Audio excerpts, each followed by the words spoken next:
কথা বলবো খুবই, যেটা এই টেন্স রিলেটেড। এই ফাংশনগুলো আমাদের বুঝতে হবে। ইউজ অফ বি ভার্ব, দেখেন ইংলিশ ল্যাঙ্গুয়েজে বি নামের একটা ভার্ব আছে, এই ভার্বের ব্যবহারটা আমাকে একটু বুঝতে হবে। আমরা am, is, are, was, were, shall be বা উইল বি এগুলোকে হেল্পিং ভার্ব বা অক্সিলারি ভার্ব হিসেবে চিনি, তাই না? যেমন am, is, are present continuous টেন্সে বসে, ওয়াজ, ওয়ার পাস্ট কন্টিনিউয়াস টেন্সে বসে, শ্যাল বি বা উইল বি ফিউচার কন্টিনিউয়াস টেন্সে বসে। তো দেখেন একটা বিষয় বোঝার চেষ্টা করেন। এখানে কি বলছে, আমরা জানি ভার্ব হচ্ছে একটা সেন্টেন্সের হার্টবিট। আই মিন ভার্ব ছাড়া আমরা কোনো সেন্টেন্স বা বাক্য তৈরি করতে পারি না।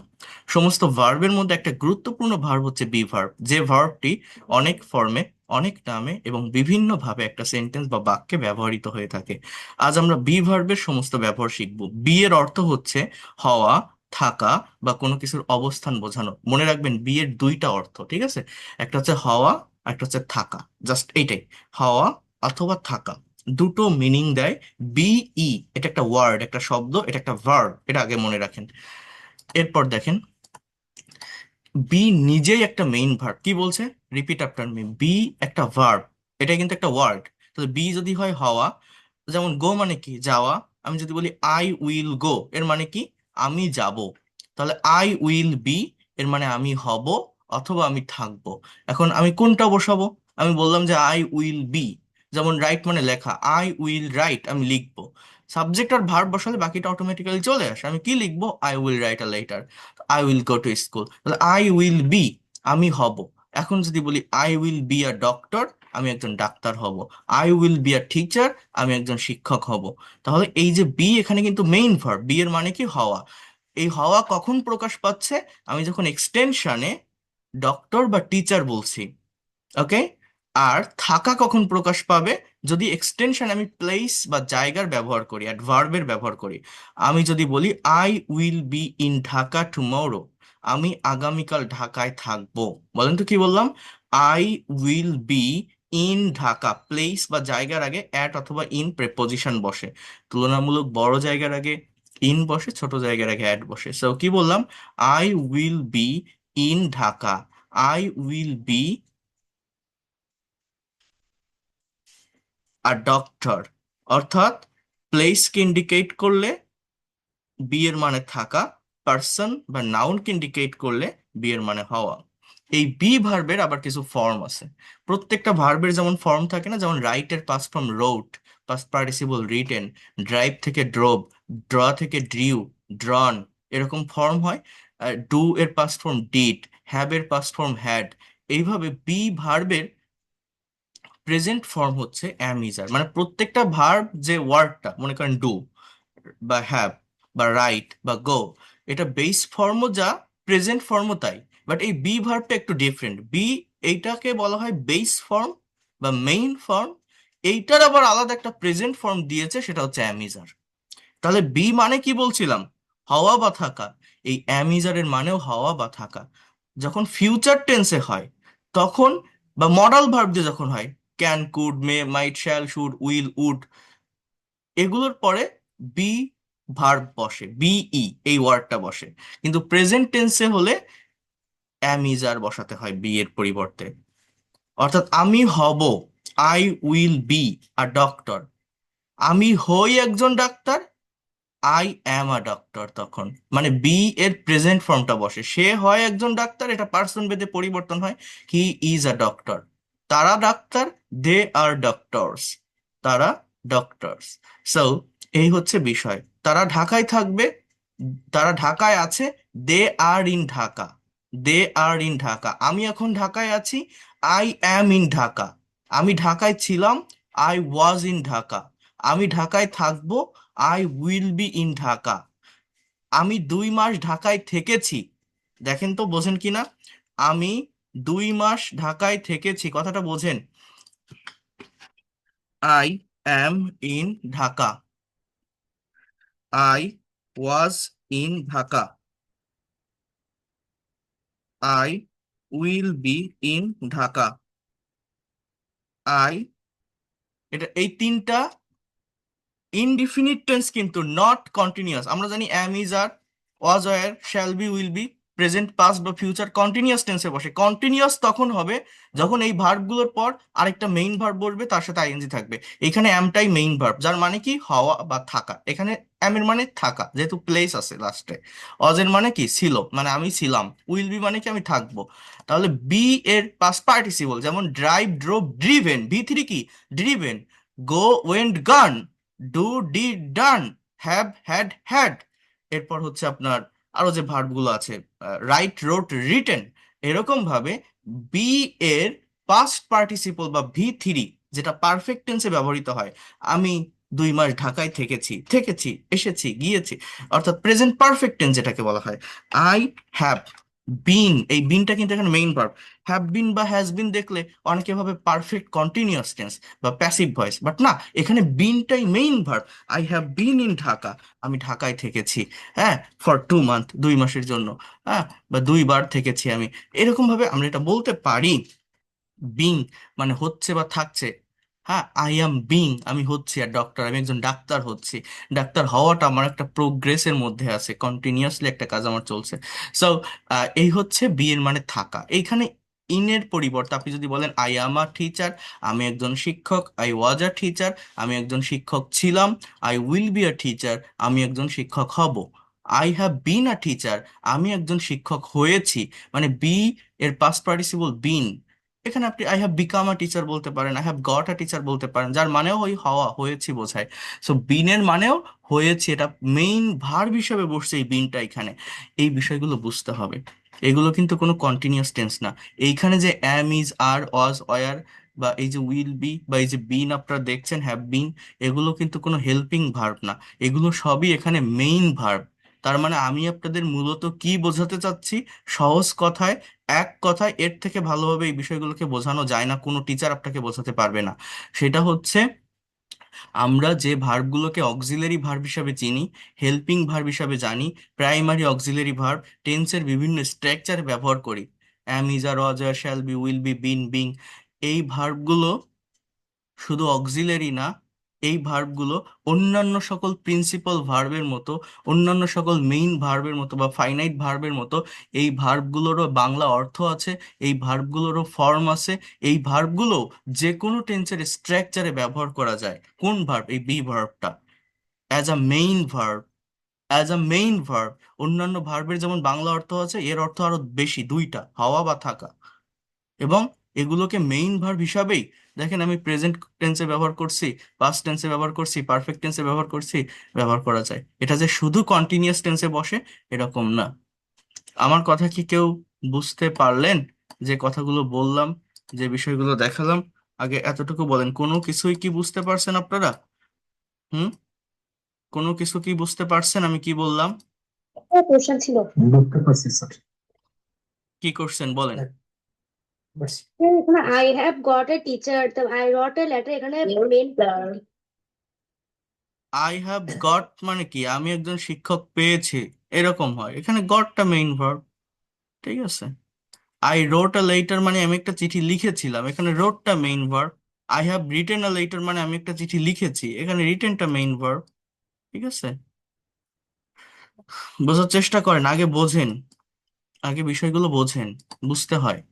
তাহলে অন্যান্য সকল ভার্বের যেমন ফর্ম থাকে, এই বি ভার্বেরও ফর্ম আছে। যেমন আমি যদি আপনাদেরকে একটু এই জায়গাটাতে দেখাই, কোথায় যেন, এই যে এখানে আমি গত ক্লাসে আপনাদের যখন সেন্টেন্স অ্যানালাইসিস করাচ্ছিলাম, এই ভার্ব দেখাচ্ছিলাম। দেখেন, এই এই সব ভার্বের যেমন ফর্ম থাকে। রাইট মানে কি লেখা, পাস্ট ফর্ম কি রোট, পাস্ট পার্টিসিপল কি রিটেন, প্রেজেন্ট পার্টিসিপল কি রাইটিং, থার্ড পার্সন কি রাইটস। এরপর দেখেন, আমি যদি এখানে বি ভার্বটা লিখি, বি, এটা নিজে হচ্ছে বেস ফর্মের একটা ভার্ব, আর এটার একটা প্রেজেন্ট ফর্ম আছে, মানে অন্য সব ভার্বের মতোই, বাট এটা একটু different. Am, is, are. Am, is, are. এটার পাস্ট ফর্ম হচ্ছে, ওয়াজ অথবা ওয়ার। এটার পাস্ট পার্টিসিপল ফর্ম হচ্ছে বিন, বি ডাবল এন। এটার প্রেজেন্ট পার্টিসিপল যেমন গো, গো এর প্রেজেন্ট পার্টিসিপল কি গোয়িং। এগুলো কোথায় বসে? কন্টিনিউয়াস টেন্স গুলোতে। রাইট এর প্রেজেন্ট পার্টিসিপল কি রাইটিং, ডু এর ডুইং, হ্যাভ এর হ্যাভিং, বি এর বিং। আর থার্ড পার্সন মানে কি, subject third person singular number হলে, মানে হি সি ইট, যে ভার্বটা বসে, তো এইখানে ওই রকম কোনো কিছু হয় না, এখানে এটা এইভাবে বসানো যেতে পারে ইজ অথবা ওয়াজ। সো এই হচ্ছে মেইন বিষয়। হ্যাঁ, আপনাদের এই জায়গাটা বুঝতে হবে। এটা আমি আরো ভালোভাবে বলি, আপনারা এইখানে দেখেন কি বলছে, যে বি নিজে একটা মেইন ভার্ব, আবার ব্যবহারের উপর ভিত্তি করে এর অনেকগুলো ফর্ম আছে। এবার কি বলছে, এই যে বি ভার্বের ফর্ম, এই সবগুলোর মানে হচ্ছে হওয়া বা থাকা।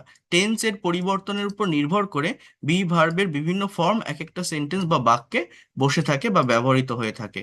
তাহলে এই জায়গাটা একটু বোঝার চেষ্টা করেন। সেটা কি, দেখেন, আমাদের মনে রাখতে হবে যে অ্যামিজার প্রেজেন্ট টেন্সের মধ্যে শুধু প্রেজেন্ট ইনডিফিনিট এবং প্রেজেন্ট কন্টিনিউয়াস টেন্সে ব্যবহৃত হয়। এই জায়গাটা, লাস্টের এই জায়গাটা বোঝেন। অ্যামিজার জাস্ট প্রেজেন্ট ইনডিফিনিট এবং প্রেজেন্ট কন্টিনিউয়াস টেন্সে ব্যবহৃত হয়। প্রেজেন্ট ইনডিফিনিট এবং প্রেজেন্ট কন্টিনিউয়াস টেন্সে ব্যবহৃত হয়। এবং এখানে কি বলছে, যে প্রেজেন্ট ইনডিফিনিট টেন্সে এটা মেইন ভার্ব বা প্রিন্সিপাল ভার্ব হিসাবে বসে। প্রেজেন্ট কন্টিনিউয়াস টেন্সে এটা অন্য কোনো মেইন ভার্বের পূর্বে অক্সিলারি বা হেল্পিং ভার্ব হিসাবে বসে সেন্টেন্স গঠনে সাহায্য করে থাকে। ওকে, অর্থাৎ অ্যামিজার থাকলেই যে আমরা মনে করি কন্টিনিউয়াস, এটা ভুল।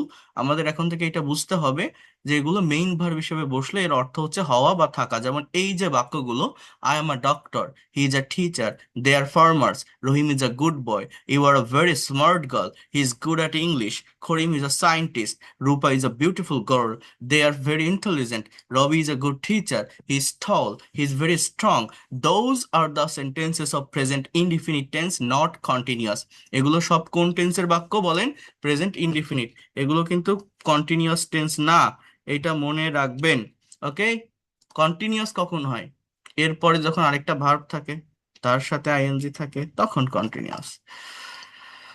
এই বাক্যগুলোকে যখন আপনি নেগেটিভ করবেন, এগুলো ওই যে অ্যামিজারটা যেটা মেইন ভার্ব হিসেবেই বসছে, ওইটার সাথেই নট বসাই করতে হবে, কারণ এই ভার্বগুলোকে আর ভাঙা যায় না। হুম। আহ, আমি আপনাদেরকে বলছিলাম ডু ডাজ ডিড বা হ্যাভ হ্যাজ এর ক্ষেত্রে, যে এখানে হ্যাভ হ্যাজ হ্যাড যদি বসে, তো ডু ডাজ দিয়ে নেগেটিভ করতে হয়, have not has not had not দেওয়া যায় না। এটা আমি আজকে আবার দেখাবো। কিন্তু এই জায়গাটাতে এই অ্যাম ইজ আর এর সাথেই নট বসায় আপনাকে সেন্টেন্স বা বাক্য নেগেটিভ অথবা ইন্টারোগেটিভ করতে হবে। Rahim is a student, Rahim is not a student. Is Rahim a student, isn't Rahim a student, Rahim কি একজন ছাত্র নয়? She is a beautiful girl, she is not a beautiful girl. Is she a beautiful girl, isn't she a beautiful girl? তাহলে এগুলো am is are আছে বলে কি কোনো কন্টিনিউয়াস টেন্স?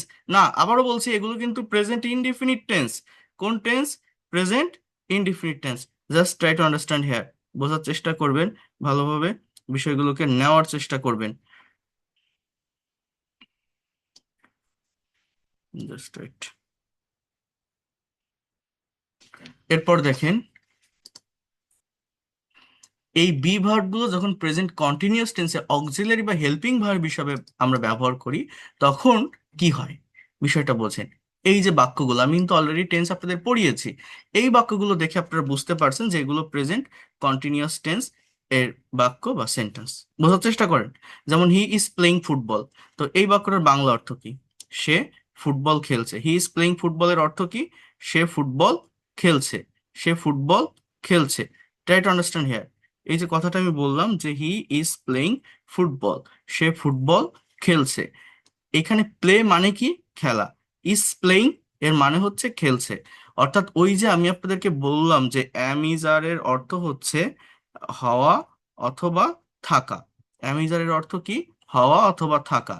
যখন এই অ্যামিজার অন্য একটা মেইন ভার্বের পূর্বে বসে, যখন এই অ্যামিজার অক্সিলারি বা হেল্পিং ভার্ব হিসাবে বসে, তখন কিন্তু, আবারও বলছি, তখন কিন্তু অ্যাকচুয়ালি এরা কোনো অর্থ দেয় না। এরা জাস্ট টেন্স গঠনের সাহায্য করে। অর্থটা মূলত যে মেইন ভার্ব থাকে সেটাই দেয়। দে আর ড্রয়িং আ পিকচার, এখানে ওই যে বললাম অ্যাম ইজ আর মানে থাকা, এখানে থাকা বা হওয়া কোনো অর্থ দিবে না।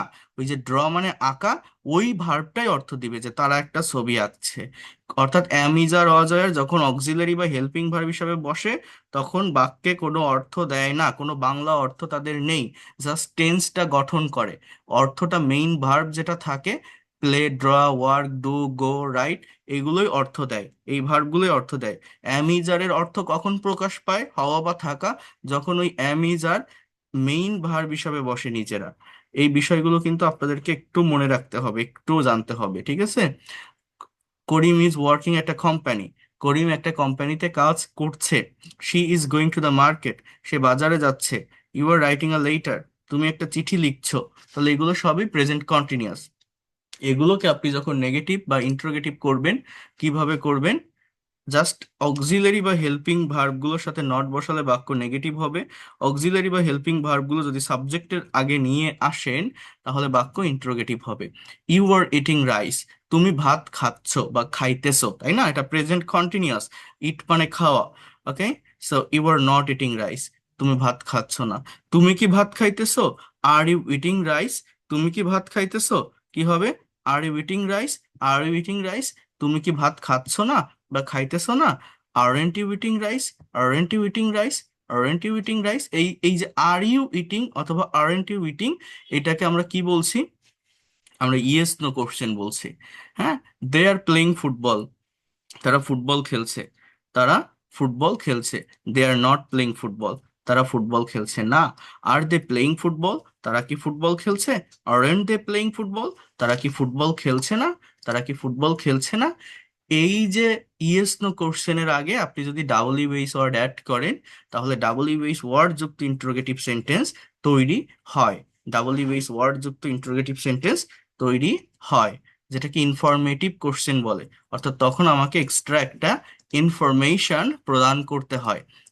কি সেটা? যেমন জাস্ট এতটুকু যদি বলি যে আর দে প্লেইং ফুটবল, তারা কি ফুটবল খেলছে, আপনি বলতে পারেন যে ইয়েস অর নো। কিন্তু আমার এখানে যদি বলা হয় যে where are they playing football, তারা কোথায় ফুটবল খেলছে, তারা কোথায় ফুটবল খেলছে। Why are they playing football, তারা কেন ফুটবল খেলছে। How are they playing football, তারা কিভাবে ফুটবল খেলছে। এই কোশ্চেনগুলো যদি করা হয়, আপনি কিভাবে অ্যান্সার করবেন? তখন আর ইয়েস নদী কমপ্লিট করা যায় না, আপনাকে একটা ইনফরমেশন দিতে হবে। ঠিক আছে, এই জন্য এটাকে ডাবল ইউএস কোশ্চেন বা ইনফরমেটিভ কোশ্চেন বলে। ঠিক আছে, এটা কঠিন কিছু না। এরপর দেখেন যে বিষয়টা আপনাকে বুঝতে হবে বা যে বিষয়টা সম্পর্কে ধারণা বা কনসেপ্ট রাখতে হবে, সেটি হচ্ছে একটা সেন্টেন্সকে ট্রান্সফর্ম করতে হবে। যেটা আমি তো ওই ওই ক্লাসেই বলছি যে সেন্টেন্সটাকে কতগুলো ওয়েতে কতভাবে ট্রান্সফর্ম করা যায়, এই যে negative interrogative, W word যুক্ত নেগেটিভ ইন্টারোগেটিভ করার মাধ্যমে। এটা আপনাদেরকে শিখতে হবে, এটা জানতে হবে, এটা ভালোভাবে বুঝতে হবে। যেমন দেখেন, he is driving a car, সে একটা গাড়ি চালাচ্ছে। He is not driving a car, সে গাড়ি চালাচ্ছে না। Is he driving a car, সে কি একটি গাড়ি চালাচ্ছে? Isn't he driving a car, সে কি একটি গাড়ি চালাচ্ছে না। Why is he driving a car, সে আহ, কেন একটি গাড়ি চালাচ্ছে। Where is he driving a car, সে কোথায় একটি গাড়ি চালাচ্ছে বা চালাইতেছে। How is he driving a car, সে কিভাবে একটি গাড়ি চালাচ্ছে। অর্থাৎ একটা সেন্টেন্স বা বাক্যকে কতভাবে ট্রান্সফর্ম করা যায়। হ্যাঁ, এইটা এই এই ট্রান্সফরমেশনটা শিখতে পারলে এবং এইটা যদি প্র্যাকটিস করা যায়, কিছু ভার্ব নিয়ে 20টা ভার্ব নিয়ে 20টা সেন্টেন্স করেন, সেই 20টা সেন্টেন্সকে আবার এইভাবে নেগেটিভ ইন্টারোগেটিভ করেন, ডাবল ইউএস ওয়ার্ড যুক্ত নেগেটিভ ইন্টারোগেটিভ করে আপনি প্র্যাকটিস করেন, খুবই দ্রুত ফ্লুয়েন্সি চলে আসে। জানেন, খুবই দ্রুত ফ্লুয়েন্সি চলে আসে। Why isn't he driving a car, সে কেন গাড়ি চালাচ্ছে না। When isn't he driving a car, সে কখন গাড়ি চালাচ্ছে না। Where isn't he driving a car, সে কোথায় গাড়ি চালাচ্ছে না।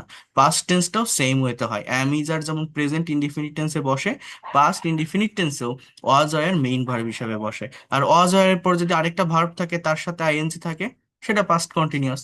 তো এই যে বাক্যগুলো, he was a good boy, I was a teacher, they were players, Rahim was a doctor, you were happy, you were a smart girl, এই যে বাক্যগুলো কোন টেন্সের সেন্টেন্স হবে? Past indefinite, not continuous. Continuous কখন হবে? যদি এরপরে আরেকটা ভার্ব থাকে, তার সাথে আইএনজি থাকে, তাহলে। আর ফিউচারের কথা তো আপনাদেরকে আমি বললাম, যেমন শ্যাল বি বা উইল বি এর পর যদি ভার্বের সাথে আইএনজি থাকে, আমি আবারও বলছি, শ্যাল বি বা উইল বি এর পর যদি ভার্বের সাথে আইএনজি থাকে, তাহলে সেটা ফিউচার কন্টিনিউয়াস। এখানে বলছে দেখেন, আহ, এখানে এই বিটাই মেইন ভার্ব, এখানে আরেকটা ভার্ব নেই বা তার সাথে আইএনজি নেই। আমি বলছি এক্সটেনশনে প্লেস থাকলে বি এর মানে থাকা, পার্সন থাকলে বি এর মানে হওয়া। I will be a doctor, আমি একজন ডাক্তার হব। He will be a teacher, সে একজন শিক্ষক হবে। ইট উইল বি ডেঞ্জারাস, এটা বিপজ্জনক হবে। দে উইল বি ফুটবলার, তারা ফুটবলার হবে। You will be a teacher, তুমি শিক্ষক হবে। ওকে।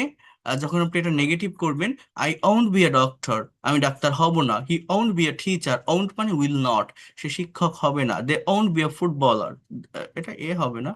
সো এস, যেহেতু দে দেওয়া, হি থাকলে হি ওন্ট বি এ ফুটবলার দেওয়া যায়। Will he be a doctor, তুমি সে কি একজন ডাক্তার হবে? উইল দে বি ফুটবলার, তারা কি ফুটবলার হবে? Will you be a teacher, তুমি কি একজন শিক্ষক হবে? সো এইভাবে আর কি এই সেন্টেন্স গুলো হয়। আর ফিউচার কন্টিনিউয়াসটা কি? ওইগুলো কিন্তু future indefinite, beta main verb, হবে, যাবে, খাবে। আর কন্টিনিউয়াস হচ্ছে হতে থাকবে বা চলতে থাকবে, ভবিষ্যতে কেউ কোনো কাজ করতে থাকবে, কন্টিনিউয়াসলি হবে। এখানে শ্যাল বি বা উইল বি এর পর আরেকটা ভার্ব থাকে, তার সাথে আইএনজি হয়। যেমন I will be eating rice, আমি ভাত খেতে থাকবো। He will be driving a car, সে গাড়ি চালাইতে থাকবে। They will be playing football, তারা ফুটবল খেলতে থাকবে। You will be doing this work, তুমি কাজ করতে থাকবে। Ruma will be drawing a picture, Ruma একটা ছবি আঁকতে থাকবে। Karim will be going to Dhaka, Karim ঢাকায় যেতে থাকবে। We will be learning English, আমরা ইংরেজি শিখতে থাকবো। এটা নেগেটিভ ইন্টারোগেটিভ সিস্টেমও ওই রকমই, জাস্ট উইল এর সাথে নট বসালে বাক্য নেগেটিভ, উইল সাবজেক্টের আগে আনলে interrogative. I won't B eating rice, আমি ভাত খেতে থাকবো না। Will I B eating rice, আমি কি ভাত খেতে থাকবো? Won't I B eating rice, আমি কি ভাত খেতে থাকবো না? এই ট্রান্সফরমেশনের বিষয়গুলো আমি প্র্যাকটিস করাবো আপনাদের, আমার ল্যাঙ্গুয়েজ ড্রিলের একটা আলাদা ফাইল আছে, সেইখান থেকে আমি প্র্যাকটিস করাবো। তো যাই হোক, এইটা হচ্ছে বিষয়। আমি যে কথাটা আপনাকে বলতে চাচ্ছি, আশা করি আপনার বিষয়টা বুঝতে পারছেন। সহজ কথাই হচ্ছে, এই যে am, is, are, was, are, shall be, will be, এটা প্রেজেন্ট, পাস্ট, ফিউচার, ইনডিফিনিট টেন্সেও বসতে পারে, কন্টিনিউয়াস টেন্সেও বসতে পারে। ইনডিফিনিট টেন্সগুলোতে মেইন ভার্ব হিসাবে বসে, কন্টিনিউয়াস টেন্সে অক্সিলারি বা হেল্পিং ভার্ব হিসাবে বসে। যখন ইনডিফিনিট টেন্সে বসে তখন এরা অর্থ প্রদান করে, যখন কন্টিনিউয়াস টেন্সে বসে তখন এরা ওইভাবে অর্থ প্রদান করে না, জাস্ট টেন্সটা মেনটেন করে। আর এই অ্যাম, ইজ, আর, ওয়াজ, আর বা শ্যাল বি, উইল বি দিয়েই সব সেন্টেন্সকে নেগেটিভ বা ইন্টারোগেটিভ করতে হয়।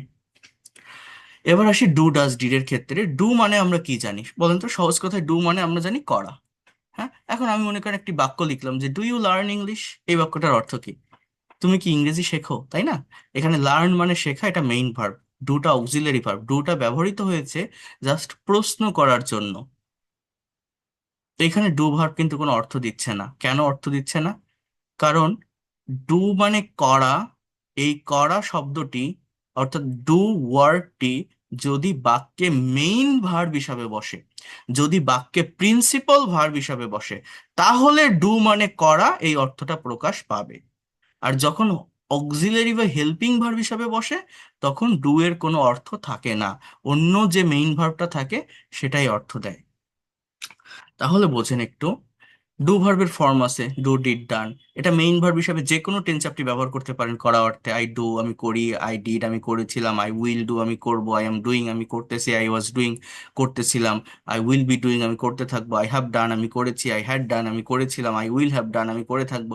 অর্থাৎ ডু ভার্বকে আপনি 12টা টেন্সেই মেইন ভার্ব হিসাবে যে কোনো স্ট্রাকচারে ব্যবহার করতে পারেন, কিন্তু করা অর্থে।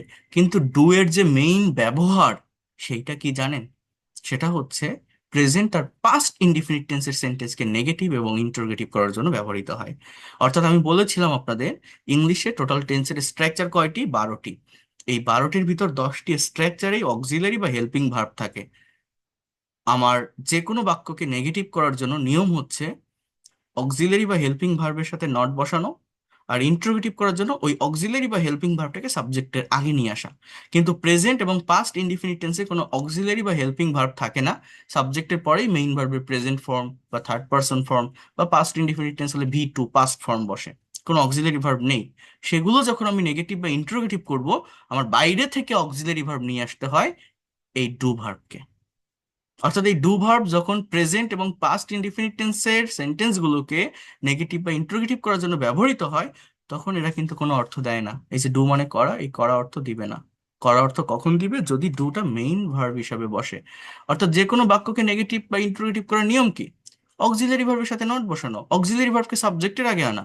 I am eating rice, I am not eating rice, he is playing football, he is not playing football, they are watching TV, they are not watching TV. হ্যাঁ, সো এইভাবে আমরা করি না। ইন্টারোগেটিভ কি? I am eating rice, am I eating rice, he is playing football, is he playing football, they are watching TV, are they watching TV, you are driving a car, are you driving a car, Rohim has completed his work, has Rohim completed his work, right? নিয়ম এটাই। কিন্তু যদি এরকম বাক্য থাকে, I play football, আপনি কি play not football বলবেন? হি স্যাট ইন দ্য রেস্টুরেন্ট, আপনি কি স্যাট নট বলবেন? না। এইখানে তো কোনো অক্সিলারি ভার্ব নেই মেইন সেন্টেন্সে। এর আগে যেগুলো দেখলাম সেগুলোতে ছিল। প্রেজেন্ট আর পাস্ট ইনডিফিনিট টেন্সে সাবজেক্টের পরেই ভার্বে প্রেজেন্ট ফর্ম বা পাস্ট ফর্ম বসে। এইগুলোকে নেগেটিভ বা ইন্টারোগেটিভ করার জন্য আমার বাইরে থেকে অক্সিলারি ভার্ব নিয়ে আসতে হয়। সেটা হচ্ছে এই do, does, did. Present indefinite টেন্সে ডু বসে থাকে, কিন্তু সাবজেক্ট যদি থার্ড পারসন সিঙ্গুলার নাম্বার হয়। আমার প্রেজেন্ট ইনডিফিনিট টেন্সের অ্যাফার্মেটিভ সেন্টেন্স বা বাক্যের নিয়ম হচ্ছে subject third person singular number হলে ভার্বের সাথে এস বা ইএস বসে। যখন নেগেটিভ হয় বা ইন্টারোগেটিভ হয় তখন ডাজের ব্যবহার হয়, অর্থাৎ ওই এস বা ইএসটা ডু ভার্বের সাথে বসে যায়। যখন ডাজ ব্যবহার হয় তখন আবার মেইন ভার্বের সাথে এস বা ইএস থাকে না, সেটা বেস ফর্মে চলে আসে। আর পাস্ট টেন্সে ডিডের ব্যবহার হয় নেগেটিভ করার জন্য বা ইন্টারোগেটিভ করার জন্য। ডিড ব্যবহার করলে মেইন ভার্বটা আর পাস্ট ফর্মে থাকে না, বেস ফর্মে চলে আসে। এবং পাস্ট টেন্সে যে পার্সনই হোক না কেন ডিডের ব্যবহার হয়। অর্থাৎ এই যে I play football, I do not play football, they draw picture, they do not draw picture, you eat rice, you don't eat rice, I write a letter, I don't write a letter. Okay, so এইভাবে হবে। He plays football, এটা present indefinite tense, subject third person singular number, এই জন্য ভার্বের সাথে S. He doesn't play football. She sings a song, সে একটা গান গায়। She doesn't Singh a song. Rahim draws a picture, Rahim doesn't draw a picture. It has a red colour, it doesn't have a red colour. এইটা কেন হবে? এইটা কিন্তু আমি আপনাদের বিগত যে ক্লাসটি নিয়েছিলাম, আপনারা যদি রেকর্ডটি দেখেন আপনারা বুঝতে পারবেন। আমি বলছিলাম যে এটা আমরা অনেকে এইভাবে বলি, it has not a red colour, এখানে হ্যাজ নট হবে না। এর কারণ কি? এর কারণ হচ্ছে এই হ্যাজটা হচ্ছে আমার থার্ড পারসন ফর্ম। যেমন ড্র এর থার্ড পারসন ড্রস, হ্যাভ এর থার্ড পারসন হ্যাভস না, হ্যাজ, একটু ডিফারেন্ট। প্লে থেকে প্লেস, গো থেকে গোজ, ড্রাইভ থেকে ড্রাইভস। এই যে ফর্মগুলো আমাদের হয়ে থাকে, ট্রাই টু আন্ডারস্ট্যান্ড হিয়ার। এই যে ফর্মগুলো আমাদের হয়ে থাকে, এই ফর্মের ক্ষেত্রে আমাদের যে যে যে বিষয়টা করতে হবে সেটা হচ্ছে, বোঝার চেষ্টা করেন। আমি গত ক্লাসে বলছিলাম যে এখানে আমরা হ্যাজ নট বলবো না, according to modern English grammar আমাকে ডাজেন্ট হ্যাভ এই ব্যবহারটা করতে হবে, according to modern English grammar. এবং এটা কেন হয় আমি আরো ডিটেলসে বলছিলাম, আমি আরেকবার দেখাবো। ওকে, সো আফটার দ্যাট আমাদের যে বিষয়টি করতে হবে, we have to transform the sentences. আর এই সেন্টেন্স গুলো আপনারা একটু ট্রাই করেন। Subject plus V two, okay, and when you are going to make negative one, you have to use did, and did is the past form of do verb. After that you have to use present form of main verb. Okay, so here you can see it's very simple. I played football, I didn't play football. Did I play football? I ate rice, I didn't eat rice. Did I eat rice? I spoke in English, I didn't speak in English. Did I speak in English? I met him, M-E-E-T, meet. ভার্বের past form কি? মেট। Affirmative সেন্টেন্সে V two. যখন আপনি negative বা interrogative করবেন তখন আপনাকে কি করতে হবে? ডিডের ব্যবহার এবং মেইন ভার্বটা বেস ফর্মে চলে আসছে। So I spoke in English, I didn't speak in English. Did I speak in English? Okay, he drew a picture, he didn't draw a picture. So এইভাবে আর আপনারা ট্রান্সফর্ম যতটা বেশি পারেন সেইভাবে আপনারা করার ট্রাই করবেন। They drove a car, they didn't drive a car. Did they drive a car? Didn't they drive a car? Where did they drive a car? Why did they drive a car? I mean, you have to use these WH words according to your situation when you are going to make a conversation with someone. Okay, so for example, you are going to make a conversation using these verbs. Okay, first of all, Rohim and Karim, they are two persons. So I'm making a simple conversation here. So here you can see Rohim says that, did you go to the market? Go to the market yesterday? Did you go to the market yesterday? Okay. So that is the part. Did you go to the market yesterday? Then he answers that, yes, I went to the market yesterday. So when you are going to make affirmative, you have to use the first form of verb. Okay. Then Rohim again says that, when did you go? When did you go? So that is the actual use of WH word. Then he answers that, I went in the morning. Okay. So in this way, you have to make conversation. Okay. এইভাবে আমরা কিছু conversation নিজেরা create করার চেষ্টা করব। এটা কিভাবে করতে হবে এই বিষয়গুলো আমি দেখাবো। আর এই জায়গাটা আমি আবারও ক্লিয়ার করে দিই আপনাদের, যেটা আমি গত ক্লাসে বলেছিলাম। এই যে হ্যাভ, হ্যাজ, হ্যাড এবং এই যে ডু, ডাজ, ডিড, এই যে কনফিউশনটা যারা ফেস করেন, for example I have a car, এটা আমরা নেগেটিভ করি এইভাবে, I have not a car. I have not a car এটা আমরা বলবো না, I have not a car বলবো না, আমরা বলবো I don't have a car. কারণ এই হ্যাভটা এখানে মেইন ভার্ব, এই হ্যাভটি এখানে প্রিন্সিপাল ভার্ব, এটা কোনো অক্সিলারি ভার্ব না। হ্যাভ নট কখন বসানো যায়? যখন হ্যাভ অক্সিলারি ভার্ব হিসাবে বসে। I have done the work, I have done the work, আমি কাজটা করেছি। এই যে বাক্যটি আমি লিখলাম, এখানে আমি বলতে পারি I have not done the work, আমি কাজটা করিনি। I have not done the work, আমি কাজটা করিনি। এই এই হচ্ছে বিষয়, পার্থক্যটা বোঝেন। এটা প্রেজেন্ট পারফেক্ট টেন্স, এখানে ডানটা মেইন ভার্ব, হ্যাভটা অক্সিলারি ভার্ব। কিন্তু হ্যাভ যখন মেইন ভার্ব হিসেবে বসবে, তখন আপনি এর সাথে নট বসাতে পারবেন না। এটা আপনাকে এইভাবে করতে হবে, I don't I don't have a car. কেন এইভাবে করতে হবে? যেমন আমি যদি এই বাক্যটা বলি, আই গো টু স্কুল, এটা তো আপনি এইভাবে বলেন না যে I go not to the school. আপনি এটা কিভাবে বলেন? I don't go to the school. Do not এর ব্যবহার করেন না, তাহলে আই হ্যাভ নট বলবেন না, আই ডোন্ট হ্যাভ বলবেন, I don't go to the school. Okay, আমি আমি আপনাদের আশা করি বিষয়টি ক্লিয়ার করতে পারলাম, এবং গত ক্লাসেও আমি এটা দেখিয়েছিলাম আপনাদের। আপনারা কি এখানে বুঝতে পারছেন বিষয়টা কি? বোঝা গেল? এই যে জায়গাটা আমি গত ক্লাসেও এটা বলছিলাম। হ্যাঁ, কারণ এটা প্রেজেন্ট মানে হ্যাভ, হ্যাজ, হ্যাড যদি মেইন ভার্ব হিসাবে বসে, তাহলে তার সাথে আমি নট বসাবো না। I went to school, I went not বলি না, আই ডিডেন্ট গো বলি, তাহলে আমি যদি বলি আই হ্যাড আ কার, আমার একটা গাড়ি ছিল, আই হ্যাড, এটা এটা কি কোনো পারফেক্ট টেন্স? এই হ্যাড থাকলে অনেকে ভাবে পাস্ট পারফেক্ট টেন্স না। এটা কোন টেন্স বলেন তো? এই যে হ্যাভ এর পাস্ট ফর্ম হ্যাড, ডু এর past form did, I রোট a letter, right এর পাস্ট ফর্ম রোট, এটা পাস্ট ইনডিফিনিট, রাইট? তাহলে পাস্ট ইনডিফিনিট যদি হয়, তাহলে আই হ্যাড আ কার, এটা নেগেটিভ কি? I didn't. আর ডিড বসালে মেইন ভার্বটা বেস ফর্মে চলে আসে, যেমন ওয়েন্ট থাকলে আই ডিডেন্ট গো, রোড থাকলে আই ডিডেন্ট রাইট, তাহলে এটা কি হবে? I didn't have a car. তাহলে যদি হ্যাজ থাকে, তাহলে ডিডেন্ট হ্যাভ, ডাজেন্ট হ্যাভ হবে তখন। ঠিক আছে, যেমন হি, হি থাকলে হি হ্যাজ আ কার, যেমন হি গো, গো তো আর হয় না, হি থাকলে হি গোস টু স্কুল, এরকম হয় না? তাহলে এইটা যখন আপনি নেগেটিভ করবেন, তখন কি হয়? হি ডাজেন্ট, ডাজ বসে সাবজেক্ট থার্ড পারসন সিঙ্গুলার থাকার কারণে এই ডাজ বসালে আর গোস কি থাকবে? গোস তো প্রেজেন্ট ফর্মে চলে আসে, গো টু স্কুল, এরকম হয় না? He doesn't go to school. এইভাবে হি হ্যাজ আ কার, তখন এটা এরকম হয়। এটা আমি গত ক্লাস তো বলছিলাম আপনাদের, তাই না? তখন আমার এটা এরকম হয়, হি হ্যাজ আ কার, এটা just he doesn't have a car, have a car. তাহলে আমি কি আপনাদের বিষয়টা ক্লিয়ার করতে পারলাম? আপনারা বুঝতে পারছেন? Everything is clear? আর হ্যাভ ভার্বস পর আরেকটু ডিটেলস ডিসকাশন আছে, সেটা আমি নেক্সট ক্লাসে দেখাবো। ওকে, আর আমি একটা প্রশ্ন ছিল হ্যাঁ বলেন। যে আমাদেরকে ডু ডিড ডাস এগুলো যে ব্যবহার এখানে যে আমরা বলি সেখানে কত নম্বর চ্যাপ্টারে এগুলো আছে? এটা 12, 13, 14 এই চ্যাপ্টার গুলোতে দেখবেন, 12, 13, 14। ঠিক আছে, ওকে, ঠিক আছে। So that's all for today. তাহলে ভালো থাকেন, thank you and see you in the next class. আর আপনারা কনভারসেশন গ্রুপটিতে জয়েন হয়ে যাবেন, আপনাদের যে হোম টাস্ক গুলো আছে গ্রুপটিতে সাবমিট করবেন, আর যে কোনো প্রবলেম হলে আমি সেগুলো সলভ করে দিব। আর ওই সেন্টেন্স ট্রান্সলেশন আমাদের আরো করতে হবে, দেন আমরা কনভারসেশনের ভিতর মুভ করব।